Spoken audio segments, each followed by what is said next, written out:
இன்றளவும் நம் அனைவரையும் அச்சுறுத்தும் வார்த்தையாக பாசிசம் மாறிய காரணங்கள் அரங்கேறின.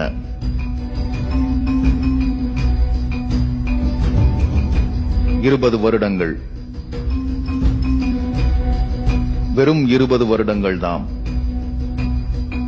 பெரும் ஆட்டத்தை ஆடி முடிந்து ஒரு குப்பை மேட்டில் முசோலினி கிடந்தான் உயிரற்ற பிணமாக. அதிகார விருப்பு, நாட்டின் மீதான பெருமை, போர் மீதான காதல், சோசியலிசத்தின் மீதான வெறுப்பு, வன்முறையில் நாட்டம் எல்லாமும் முசோலினியை பிணமாக தலைகீழாக கட்டி தொங்கவிட்டதுதான் வரலாறு.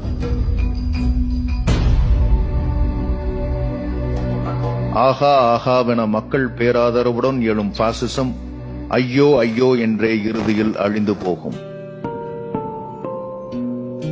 உலகம் முழுக்க இன்று அதிகமாக புழங்கப்படும் வார்த்தை பாசிசம். அதை எளிய மக்களாகிய நாம் அடையாளம் காண வேண்டியது அவசியம். லாரன்ஸ் பிரெட் என்ற அரசியல் அறிஞர் நமக்கு உதவுகிறார். பாசிசத்தின் அடையாளங்களாக 14 விஷயங்களை அவர் குறிப்பிடுகிறார். 1. அதீத தேசியவாதம். அதாவது நாடுதான் எல்லாமும் என பேசுவது, அரசே முக்கியம் என அறிவிப்பது, தேசப்பற்று என்பது மிஞ்சி அடுத்தவர் மீதான வன்மம் என மாறிப்போவது. 2. மனித உரிமை மறுப்பு. அதிகாரத்தில் இருப்பவர்கள் தங்களை காத்துக்கொள்ள நாட்டில் மனித உரிமையற்ற சூழலை உருவாக்கி பாதுகாப்பர். எவரும் வன்முறையை கையில் எடுக்கலாம் என்ற சூழல் வளர்த்தெடுக்கப்படும். 3. பொது எதிரி என்ற கற்பனை. அதாவது மக்கள் தங்களுக்கு எதிராக திரும்பிடாமல் இருப்பதற்காக சம்பந்தமே இல்லாத, குற்றமே செய்யாத ஒரு கூட்டத்தை நாட்டுக்கே எதிரி என அரசு சித்தரிக்கும். எதிரி என்ற அந்த கற்பனை ஒரு மதமாக இருக்கலாம், ஒரு இனமாக இருக்கலாம், இன்னொரு நாடாகவும் இருக்கலாம். 4. ராணுவத்தின் அதிகாரம்.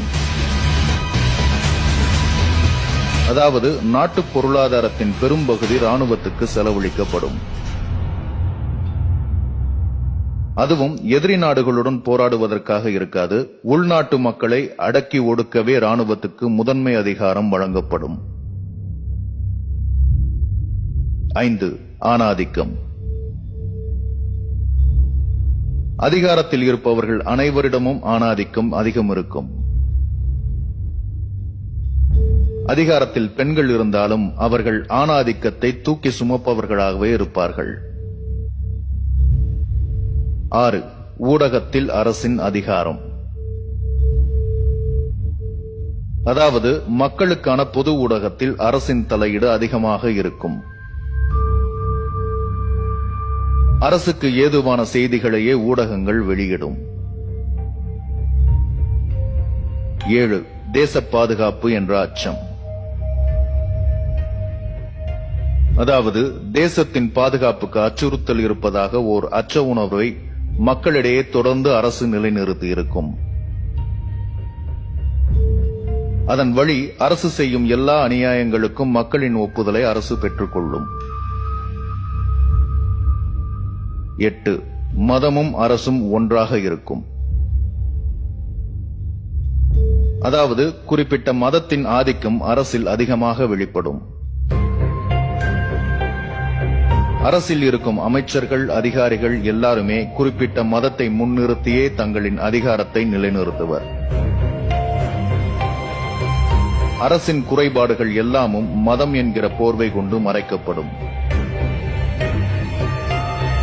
9. முதலாளிகள் பாதுகாக்கப்படுவர். அதாவது தொழிலதிபர்கள் மற்றும் முதலாளிகளின் சொகுசு வாழ்க்கைக்கு எந்த குறைபாட்டையும் அரசு ஏற்படுத்தாது. அவர்கள் மக்களை சுரண்ட அதிக வாய்ப்புகளை அரசு ஏற்படுத்தி கொடுக்கும். 10. உழைப்புச் சக்தி ஒடுக்கப்படும். அதாவது தொழிலாளர் நலன் நசுக்கப்படும். தொழிலாளர் சங்கங்கள் அழிக்கப்படும். தொழிலாளர்கள் அரசியல் சக்தியாக உருவெடுப்பதை அரசு முறியடிக்கும்.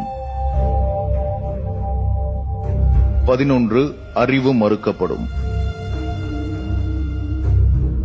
அதாவது அரசு விரும்புகிற கல்வி மட்டுமே போதிக்கப்படும். அதை எதிர்க்கும் அறிஞர்கள் சிறைக்குள் தள்ளப்படுவார்கள் அல்லது கொல்லப்படுவார்கள். கலைகளும் ஒடுக்கப்படும். 12 தண்டனை மீதான ஆர்வம். அதாவது பாசிச ஆட்சியில் காவல்துறைக்கு கட்டுமீறிய அதிகாரம் வழங்கப்படும். தண்டனைகள் கடுமையாக வழங்கப்படுவதற்கு முன்னுரிமை வழங்கப்படும். நியாயமான கோரிக்கை கூட இரும்பு குதிகாலால் நசுக்கி அழிக்கப்படும். 13 ஊழல். அதாவது முதலாளிகளுக்கு ஏதுவான திட்டங்களை கொண்டு வரவென ஊழல் வழிகள் தங்குதடையின்றி திறந்துவிடப்படும். அவர்களுக்கு ஆதரவானவர்களே அதிகாரங்களில் நியமிக்கப்படுவர். 14 முறைகேடான தேர்தல்கள்.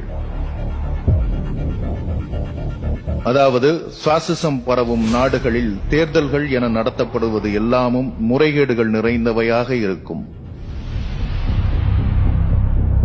கட்சித் தலைவர்கள் கொல்லப்படுவர்,